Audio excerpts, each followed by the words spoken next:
Three of the biggest B2B distributors in America just reported earnings. Same tariff year, same Strait of Hormuz crisis, same customer base. Grainger stock went up. Fastenal stock went down 7% the day they reported.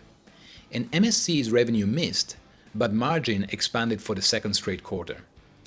The difference is not the tariffs. The difference starts with how each one books its inventory and ends with how each one runs pricing.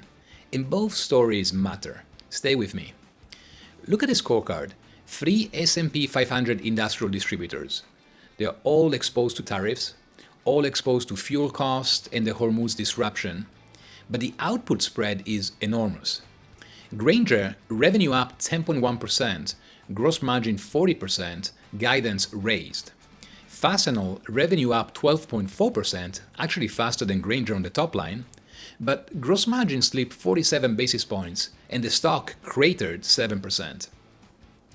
MSC, revenue up just 2.9%, well below the roughly 4.4% MRO market. And pull up the growth chart. MSC has now trailed the market for 5 straight quarters. So they're losing market share to the other two plus some other middle-sized distributors. And hold that thought, we come back to it. But before we judge anyone's pricing, let's look at how each of them books inventory. You see, the accounting method changes how fast tariffs show up in the P&L. Grainger uses LIFO for about 77% of inventory, so the newest cost hit COGS first. When tariffs land, Grainger feels them fast.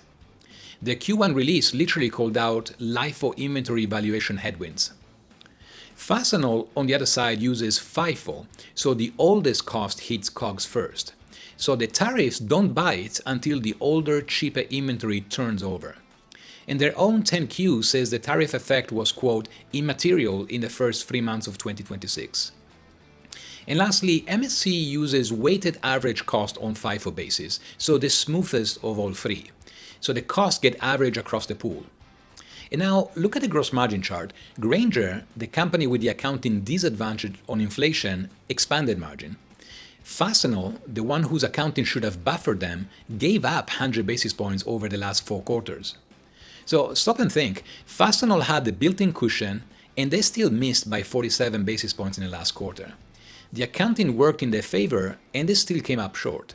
So the problem is not just the inventory model, the problem is pricing execution.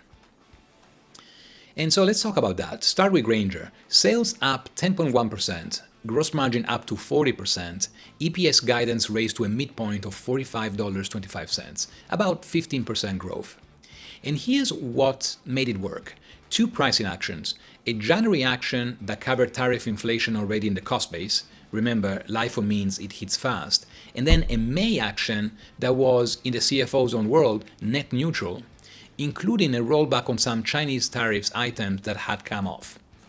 You see, they lowered prices on items where the tariff went away. They did not pocket the spread. And the CEO said the same line on the Q1 call he said on Q1 calls in 2022, 2023, 2024, and 2025. Price cost neutrality. Pass costs through when they go up, take them back when they come down. 4 years, same language, same discipline.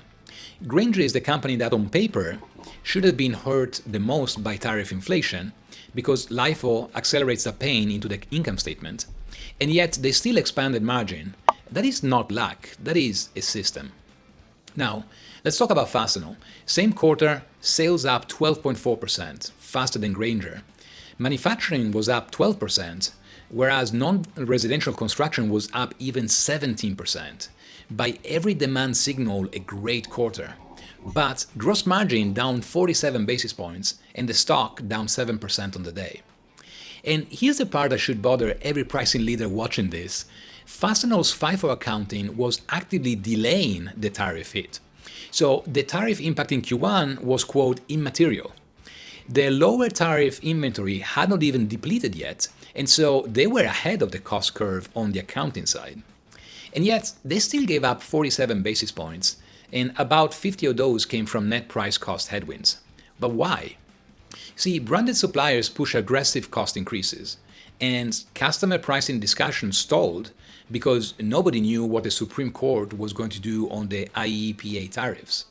So the small bit of cost that did flow through was not offset by price. CEO Dan Florness called Q2 challenging and quoted that is not a mathematical answer, that is an honest answer. Well, pricing actions are queued, 5 to 8%. They will land, but the market did not punish Fastenal for raising prices.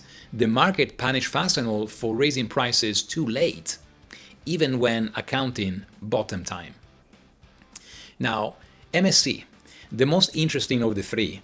Revenue up 2.9%, volume down 4%, so the weakest top line of the peer group.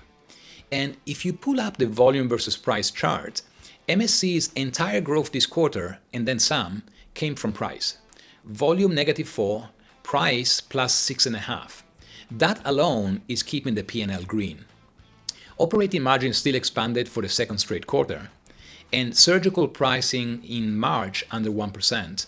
The CEO said the tariff math stays fairly stable because the MSC company is not the importer of record on 3/4 of imports.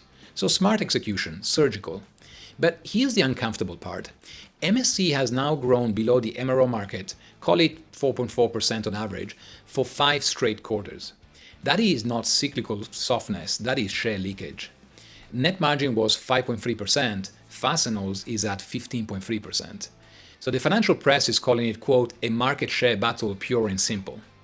And pricing has become MSC's lifeline. You see, without that 6.5 points, the quarter prints negative. But pricing is also MSC's risk. Push too hard and you hand more share over to Fastenal and Grainger and others. And so MSC has to thread the needle, the other two don't. Pass enough cost to protect margin, hold enough back to protect what's left of the customer base.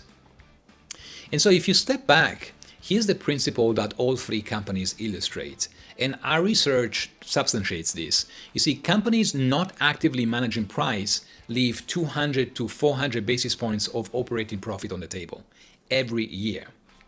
Only 18% of B2B companies price dynamically. And 85% of B2B leaders admit that their pricing has significant room to improve. So the difference between Grainger and Fastenal this quarter is not just pricing power. They both have it. And it is not accounting. Accounting actually favored Fastenal. The difference is the timing of the price action. Discipline is the moat. The hike is just a tactic. 3 moves the Grainger system runs every cycle. 1. Pre-announced pricing windows. Procurement gets calibrated, not ambushed. Sales rep walking with the context, not surprises. Number 2, price cost neutrality, both directions. The May rollback is what earns the next January hike. Customers stop treating price changes as adversarial. And number 3, stated publicly, stated repeatedly. Same CEO language 4 years running. Customers in the end trust the system, not the moment. 3 distributors, same tariff year, 3 different inventory accounting system, 1 winner, 1 laggard, 1 walk in thin ice. The accounting matters, but the accounting is not a destiny. Grainger had the worst accounting setup for the cycle and still won because discipline beats accounting every time. Is your next price action on the calendar, or are you already lagging behind?